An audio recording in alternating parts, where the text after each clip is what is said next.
there's a lot of different explanations for why the Chinese Communist Party is doing things both internally and in terms of foreign policy and action the way it is.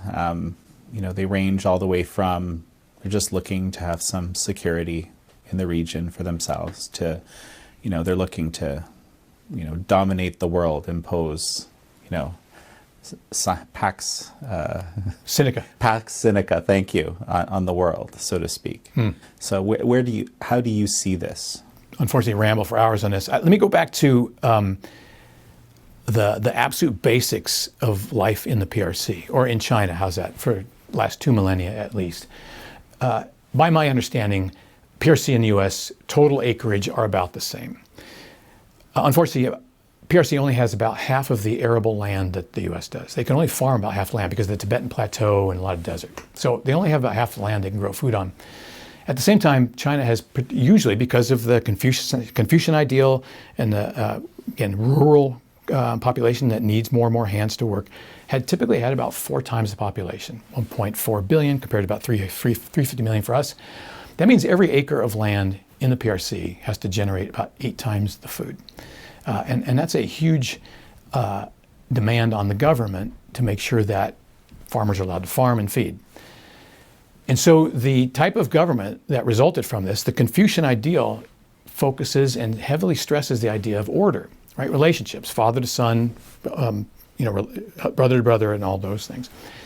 And the worst thing you can have in China is chaos.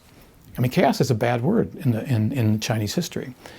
So this new type of authoritarianism seeks to reduce the possibility of chaos and provides an economic and a governmental, political space where business can thrive, people can expect better things for their kids. These are all laudable.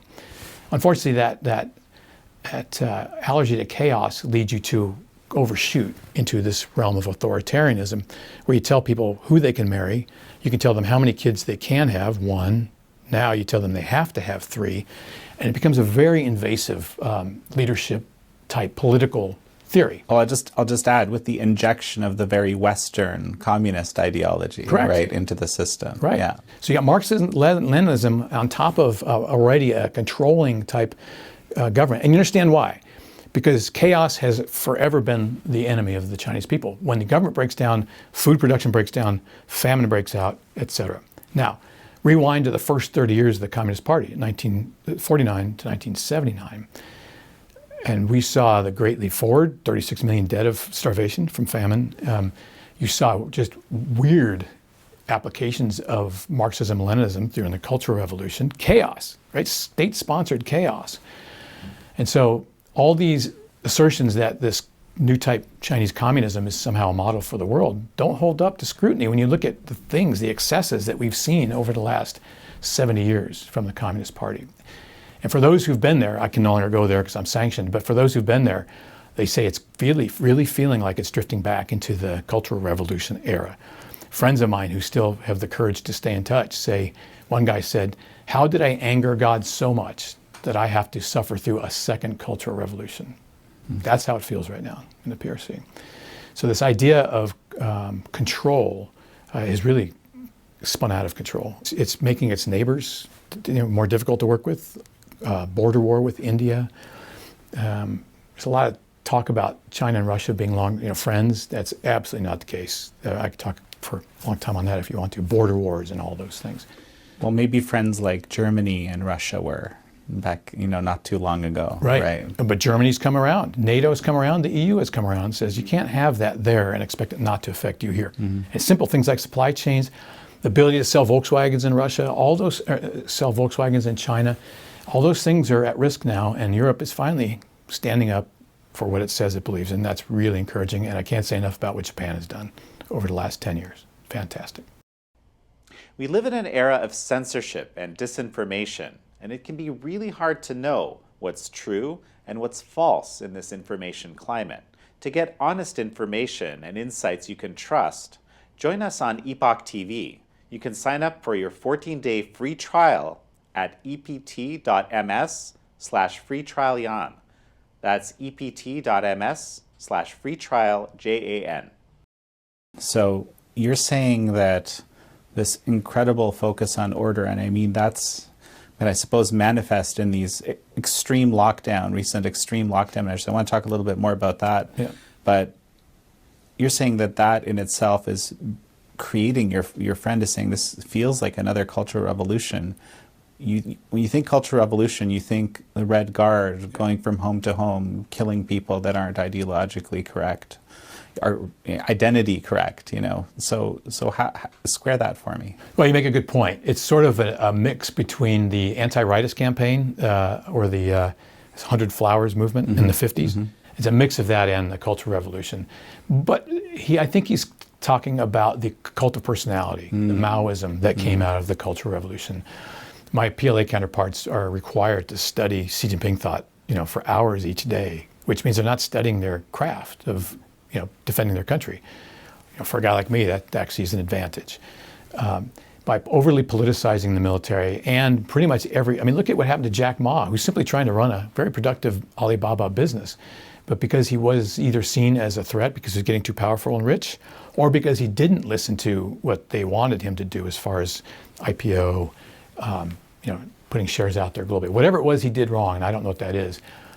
We didn't hear from him for what, 2 or 3 months? And then when he did come back, like Peng Shuai, the tennis player, he was very abashed, very quiet, and clearly had been threatened that if he continues down this path, good things weren't going to happen. So this is that, again, very strict ideological lockdown that we remember from the bad old days. The Chinese people, I think, I was there in 1988. This has nothing to do with the Chinese people. All they want is to be able to live their life, raise good kids, and expect something better for them. So never take any of this to be a criticism of the people. This is about the government, the party. Before I go back to the big picture again, what about these lockdowns? Again, many different theories about why, but unquestionably it's incredibly destructive to the social fabric, to the economy, at least, you know, in China. Of course, it's disrupting. Some of these theories have to do, they're disrupting all sorts of supply chains. Right. Well, how do you see this? 2 things. One, control. This is a government, authoritarian government, that needs to control everything that goes on in the country. Because if you let things go on their own, if you let business do its own thing, if you allow a liberal market, a liberal economy, you quickly lose control. It was 2012 when the Japanese had nationalized senkakus and Beijing locked down on the Japanese. They actually rousted people from their offices and forced them to come out and protest in front of the Japanese embassy, which was right next to the American embassy. And we would talk to them, and their heart wasn't in it. They had to do this. And oftentimes when they were done with the protest, they said, now can we protest against government corruption? And, you know, the handler's like, oh, yeah, no. Not today. Let's not do that. So they have to control these things. They have to control who they protest against, or quickly goes right back to the government. Corruption is endemic. It's visible, and it is, as Xi Jinping has recognized, it's a significant threat to the existence of the Communist Party. As far as COVID, Beijing put itself out there as having handled, through the brilliance of the party and Xi Jinping at the core, has mastered COVID by lockdowns. And then it became, remember, it was zero COVID, then it became dynamic zero COVID, and they're having to modify it. The problem is they can't be seen as wrong. They have to be infallible. And the reason is there's no election cycle. In our system, if the government proves itself flawed, makes bad decisions, well, come election time, we'll vote in another government that maybe has a better view or whatever. There is no such pressure relief in that system. And so the government has to be seen as maintaining the mandate of heaven. If you think about Chinese history, when all of a sudden the weather would go bad and famine would break out and all those things, the emperor was no longer seen as having the mandate, and therefore was no longer, good enough to lead, and we would see a change in government. So all those things, I think, contribute to Xi Jinping wanting to be seen as infallible, and you can see it's having. I mean, we knew that lockdowns for COVID. What's really sad is we followed him down that path in many ways. I wish we hadn't done that. And this speaks to the effectiveness of the PRC propaganda machine to affect policy in the U.S., and we need to grow sensitivity to that.